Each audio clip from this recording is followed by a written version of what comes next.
Supreme कोर्टात तुम्ही मराठा आरक्षणाला चॅलेंज करणार आहात, ही फार महत्त्वाची खरं तर तुम्ही इथे माहिती आम्हाला सांगताय.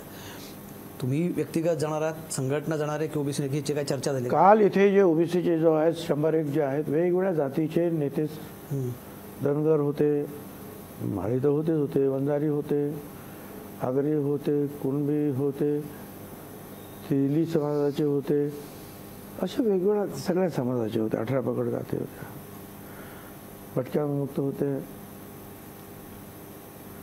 सगळ्यांनी जे ठरवलं की आपण हे लढायचं, हे लोकशाही मार्गाने रस्त्यावर सुद्धा लढायचं आणि कायदेशीरित्या कोर्टात सुद्धा लढायचं.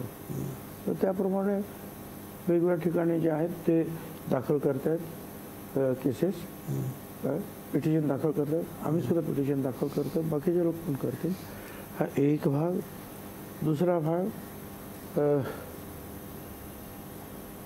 1 तारखेला सर्व आमदार खासदार जे आहेत आणि तहसील कार्यालयावर सगळे ओबीसी एक मुखानं जातील आणि त्यांना सांगतील आमचं आरक्षणाला धक्का वाचवा, काय हे असं काही चुकीचं काही करू नका, केलं ते दुरुस्त करा हे सांगणार. 3 तारखेला अहमदनगरला आमचा जाहीर मोठा मेळावा होईल. 16 तारखेपर्यंत लाखो लोक आम्ही हरकती दाखल करणार. हे ना सगळे सोयरे अंक सगळ्यांच्याच विरोधात, काय ते सुद्धा आम्ही करणार. आणि नंतर एक कमिटी फॉर्म केलेली आहे की ओबीसी एल्गार यात्रा जी आहे या महाराष्ट्रात करण्यासाठी, ज्याची सुरुवात मराठवाड्यातून होईल. पण ही यात्रा महाराष्ट्रभर फिरणार आहे, पण तुमचा त्याचा रूट बीट सगळं काय जे आहे हे आता त्याच्यासाठी कमिटी बसलेली आहे, ते काम करतात. पण आता तुम्ही त्याला कोर्टात चॅलेंज कराल किंवा त्याचा हरकती पुन्हा एकदा संघर्ष, 2 समुदाय एकमेकांविरुद्ध उभे टाकतील असं चित्र करू. आता गप्प बसू काय? त्यांनी आम्हाला बाहेर काढलं आमचं आरक्षण, तुम्ही गप्प बसू तुमचं काय म्हणणं आहे? हा संघर्ष मी निर्माण केला.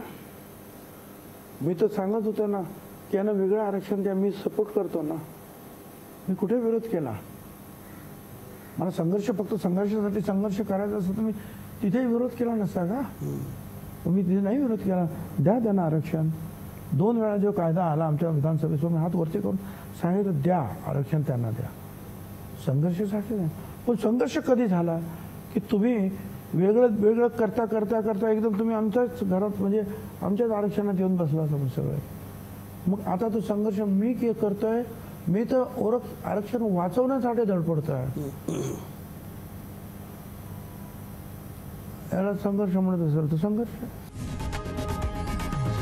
लोकशाही मराठी ऐका, पहा, जागरूक रहा.